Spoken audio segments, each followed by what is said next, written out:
السلام علیکم ورحمۃ اللہ وبرکاتہ۔ نحمده ونصلي ونسلم على حبیبہ الکریم، اما بعد فاعوذ باللہ من الشیطان الرجیم، بسم اللہ الرحمن الرحیم۔ یا ایہا الذین آمنوا لا تکونوا کالذین کفروا وقالوا لإخوانهم اذا ضربوا في الارض او كانوا غزا لو كانوا عندنا ما ماتوا وما قتلوا لیجعل اللہ ذلك حسرة في قلوبهم واللہ یحیی ویمیت واللہ بما تعملون بصیر۔ صدق اللہ مولانا العظیم۔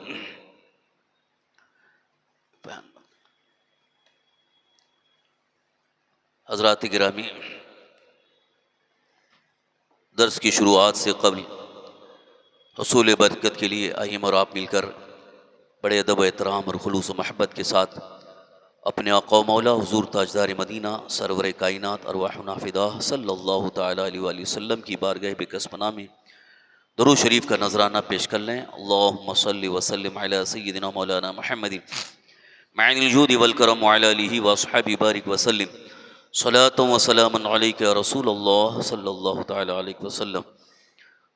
قرآن کریم کی سورہ آل عمران جو تیسری صورت ہے، اسی کی تفسیر آپ حضرات سماعت فرما رہے ہیں۔ سورہ آل عمران کی آیت نمبر 156 کی ابھی میں نے تلاوت کا شرف حاصل کیا۔ 8واں رکوع شروع ہے۔ اللہ تعالیٰ کا ارشاد ہے، اللہ تعالیٰ کا فرمان ہے، یا ایہا الذین آمنوا، اے ایمان والو، لا تکونوا کالذین کفروا، تم ان کافروں کی طرح نہ ہونا، قالوا لاخوانہم اذا ضربوا فی الارض او کانوا غزا لو کانوا عندنا ما ماتوا وما قتلوا، ان کافروں کی طرح نہ ہونا جنہوں نے اپنے بھائیوں کی نسبت کہا جب وہ سفر یا جہاد کو گئے کہ ہمارے پاس ہوتے تو نہ مرتے نہ مارے جاتے۔ لیجعل اللہ ذلک حسرة فی قلوبہم، اس لیے کہ اللہ ان کے دلوں میں اس کا افسوس رکھے۔ واللہ یحیی و یمیت، اور اللہ جلاتا اور مارتا ہے۔ واللہ بما تعملون بصیر،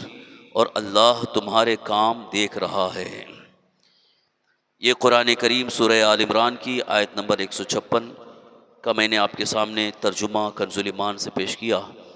اس کا ایک پس منظر یہ ہے، اصل واقعہ یہ ہے، اللہ کے رسول سرکار دو عالم صلی اللہ تعالی وسلم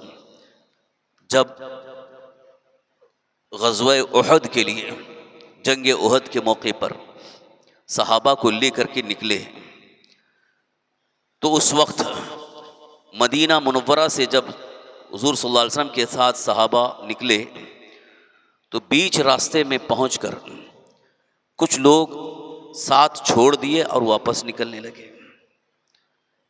تفصیلی واقعہ اس سے پہلے بتا چکا ہوں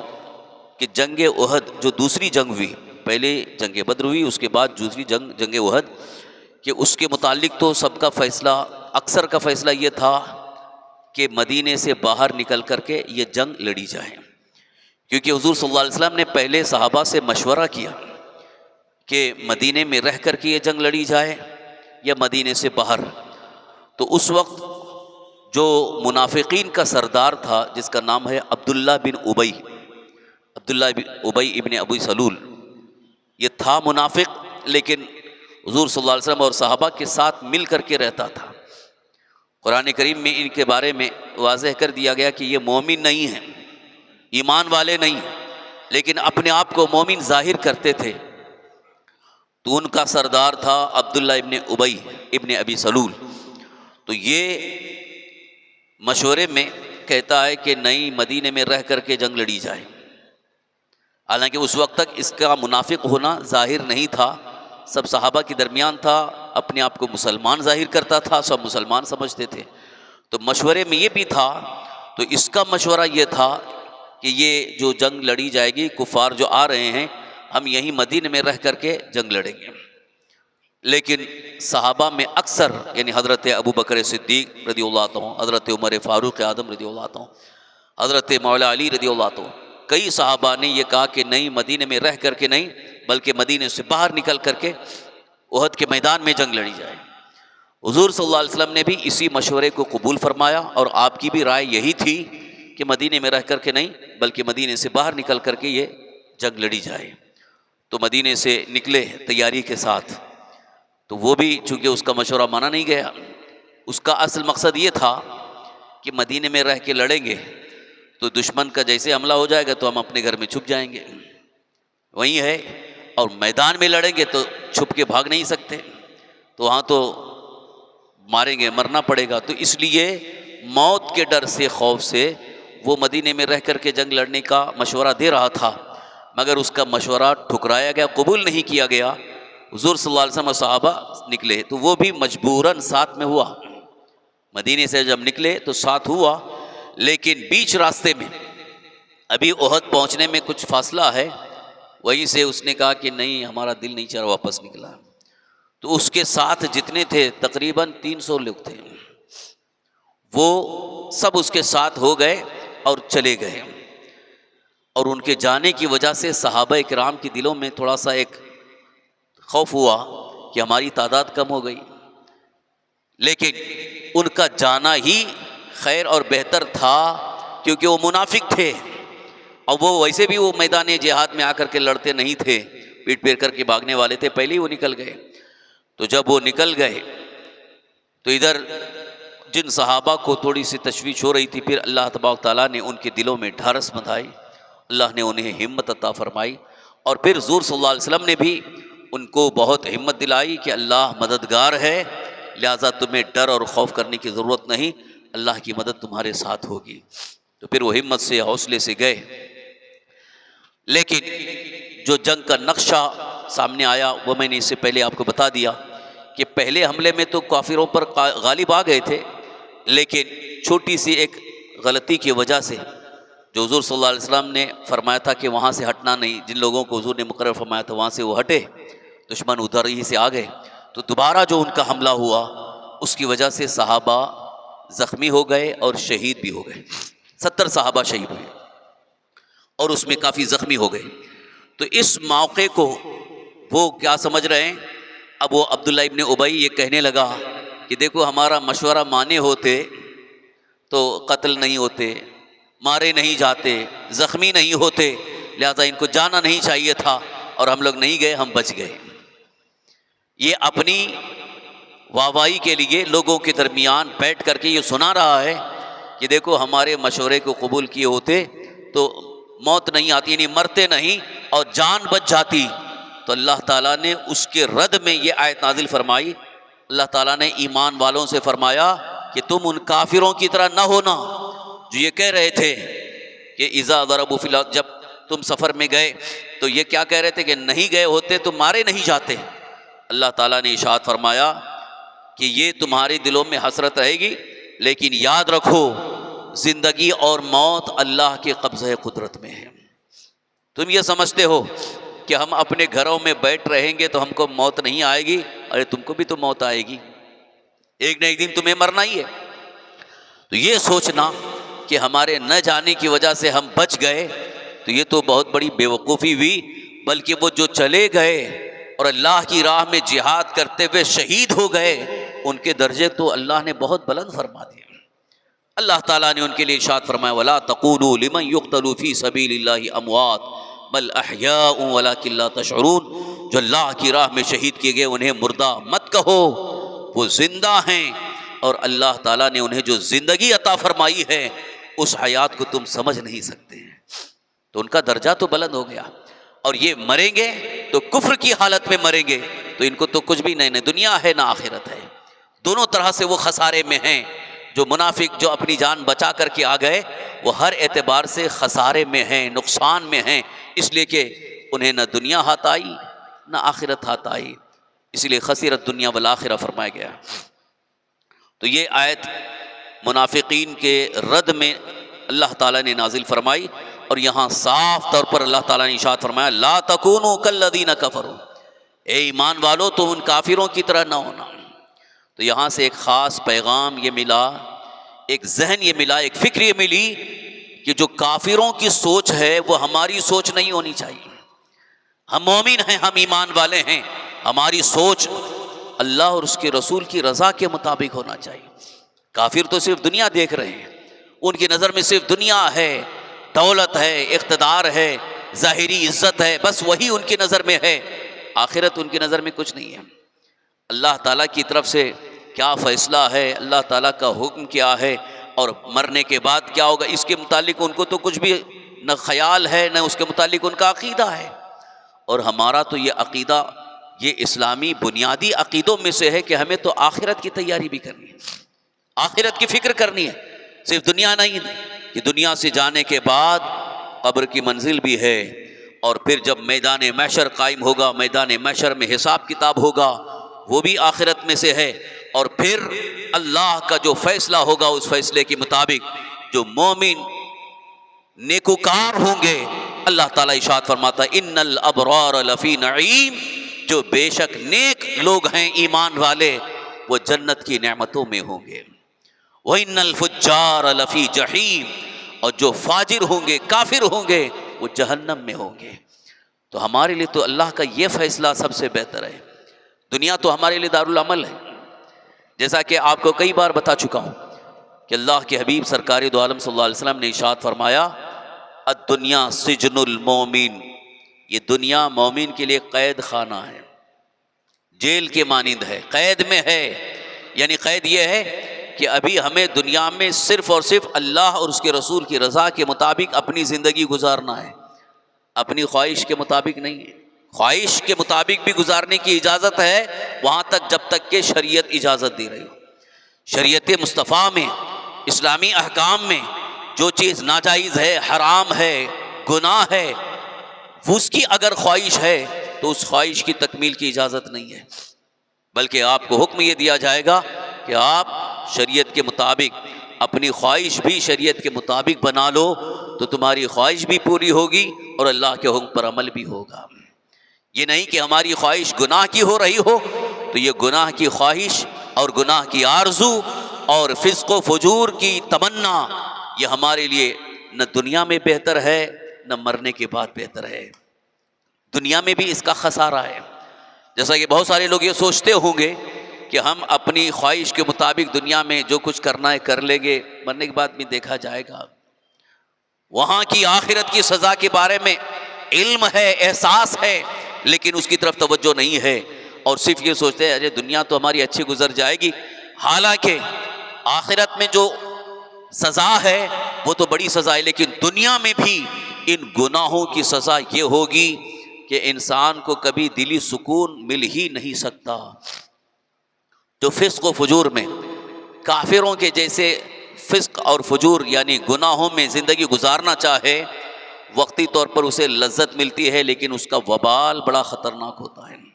اس کا انجام بڑا خطرناک ہوتا ہے۔ یہ مثال دی گئی، بزرگان دین نے فرمایا کہ جیسے انسان کو کھجلی ہوتی ہے تو کھجلاتا ہے تو تھوڑا اچھا لگتا ہے، اور وہ کھجلاتا رہتا ہے یہاں تک کہ پھر وہ زخم بن جاتا ہے، اور جب زخم بنتا ہے تو پھر دوا علاج کے لیے پریشان رہتا ہے، اور جلدی زخم ٹھیک نہیں ہوتا ہے تو اور پریشان ہوتا ہے۔ تو کھجلایا کیوں اچھا لگ رہا تھا؟ تو بزرگان دین فرماتے ہیں یہ گناہ ایسے ہی ہے، انسان کو کرنے میں اچھا لگتا ہے، لذت مل رہی ہے، لیکن کرنے کے بعد اس کی تکلیف، اس کی پریشانی، اس کا وبال بڑا خطرناک ہوتا ہے، اور زندگی کی کئی دنوں تک، زندگی کے کئی ایام تک، کئی ساعتوں تک اس کی تکلیفیں محسوس ہوتی رہیں گی۔ یہ سمجھ لو کہ جیسے سانپ نے ڈس لیا تو ایک ہی بار اس نے ڈسا، لیکن جو زہر پھیلتا ہے پورے بدن میں، اس زہر کا اثر جو ہوتا ہے وہ بڑا خطرناک ہوتا ہے۔ یہ گناہ کا معاملہ ایسے ہی ہے کہ گویا ایک بار آپ نے کر لیا تو گویا سانپ کا جیسے سامنے ڈس لیا ہے، اور وہ زہر بدن میں اثر کرتا جاتا ہے، اور اس کی تکلیفیں زندگی بھر محسوس ہوتی رہیں گی۔ اسی لیے صوفیاء کرام فرماتے ہیں کہ تم کافروں کی طرح بھی نہ ہونا، کہ وہ تو ان کی سوچ یہ ہے کہ بس دنیا میں موج مستی جو کچھ کرنا ہے کر لو، عیاشیاں کر لو، بعد میں دیکھا جائے گا، مر جائیں گے تو تکلیف نہیں رہے گی۔ کیونکہ بہت سارے لوگ یہ سمجھتے ہیں کہ مر جانے کے بعد سکون کے ساتھ رہیں گے، ساری تکلیفیں ختم ہو جائیں گی، اسی لیے تو کچھ لوگ سوسائڈ کرتے ہیں، خودکشی کر لیتے ہیں، ارے سکون سے یا زندگی کی تکلیفیں ختم ہو جائیں گی، سکون مل جائے گا۔